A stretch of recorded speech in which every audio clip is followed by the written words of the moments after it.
Good morning guys. ব্লগটা কিন্তু ছিল বৃহস্পতিবারের, মানে পয়লা বৈশাখের পরের দিন। আমি 12টা সাড়ে 12টার দিকে লাঞ্চ করে বেরিয়েছিলাম। আমার প্রথমে একটা কাজ ছিল যেটার জন্য আমি যাই, অ্যান্ড সেই কাজটা হওয়ার পরে আমি খাই আখের রস।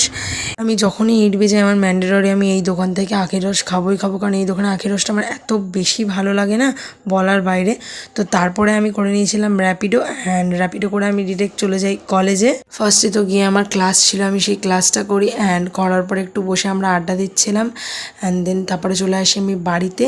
এসে আগের দিনে ফ্রিজে ছিল পায়েস, সেই পায়েসটা খাই। অ্যান্ড আগের দিনের প্যাটিস লাড্ডু ওগুলো মা রেখে দিয়েছিল, তো ওগুলোই খাই। অ্যান্ড তারপরে খাই একটা আইসক্রিম। অ্যান্ড রাত্রিবেলা মা আমার জন্য করেছিল এগ রোল, যেটা খেতে খেতে আমি একটা ভিডিও এডিট করি। ভিডিওটাই এডিট করছিলাম আমি। অ্যান্ড তারপরে আমি আমার ফেভারিট সিরিয়ালটা, যেটা আমি অল টাইম দেখি, সেটাই দেখছিলাম। And that's it for today. See you in my next video. এরকম আরও ভ্লগস দেখতে চাইলে চ্যানেলটাকে অবশ্যই সাবস্ক্রাইব করে দিও।